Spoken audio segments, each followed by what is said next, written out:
중국 축구는 꽃! 안녕하세요, 고스입니다. 최근 한국의 풋살 경기에서 소림축구의 버금가는 파울을 범하며 눈살이 완전 찌푸려지게 만들었는데요. 그렇지만 소림축구의 본고장인 중국에서는 선수뿐만 아니라 심판에게까지 소림축구를 시전하는 일이 종종 있어 왔습니다. 중국 심판들의 판정이 개판인 건 둘째치고 심판이 선수에게 위협당하는 일이 간혹 있었기 때문에 이번 시간에 한번 말해보도록 하겠습니다. 주심의 판정이 불만이 있어 아무리 빡이 치더라도 항의를 하는 선에서 끝내는 정도가 정상적인 상황일 텐데요. 중국 슈퍼리그와 2부 리그, 아마추어 리그 등 중국 축구 전반에 걸쳐 악의적인 파울을 하더라도 주심이 상당히 관대한 판정을 하는 경우가 덜어 있었습니다. 중국에서는 항의를 뛰어넘어 주심에게 직접적인 타격을 가하기도 했는데요. 선수에게 맞지 않기 위해 중국 심판들이 보통 치즈 한 장을 주는데 그치는 게 아닌가 싶네요. 최근 펑저우에서 열렸던 지역 아마추어 축구 경기에서 주심의 페널티킥 판정에 천생화라는 선수가 분노 조절을 못했고 곧바로 날라차기를 해버리는 상황이 벌어졌는데요.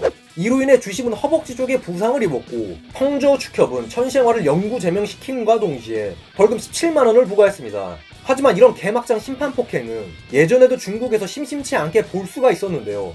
2008년 중국 지보시티 리그에서 장돈이라는 선수가 주심의 카드들과 경기 기록부를 훔쳐가는 일이 발생하기도 했으며 2009년 베이징과 텐진의 20세 이하 경기에서는 거친 플레이로 인해 텐진 선수 3명이 레드카드를 받았고 결국 패배했는데 판정에 완전 개빡친 자오스퉁이라는 선수가 경기 종료 후 분노를 표출했습니다. 자오스퉁은 심판을 때리기 위해 약 100m 이상의 거리를 전력 질주로 쫓아갔고 마침내 밀어서 잡아뜨리고 말았습니다.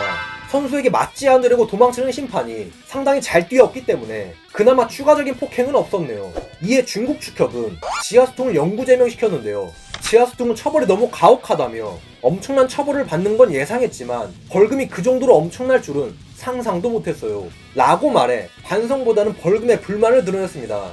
또한 중국 리그와 중국 대표팀 경기에서 분노 조절을 잘 못했던 중국 축구 레전드 리웨이펑 같은 경우에도 소속팀이 심판 폭행에 연루된 적이 있는데요. 리웨이펑이 중국 리그 우한 광고에서 뛰던 시절 베이징 광과의 경기에서 난투극이 벌어졌고 리웨이펑은 6경기 출전 정지를 당하고 말았습니다. 이 징계로 인해 1부 리그 잔류가 상당히 어려워지자 리웨이펑의 소속팀 우한은 설상가상으로 해당 심판을 폭행했으며 잔여 경기를 거부해 강등당했었죠. 그나마 수원에서 뛰면서 개과천선을 했는지 리웨이펑은 분노 조절을 잘할 수 있었습니다.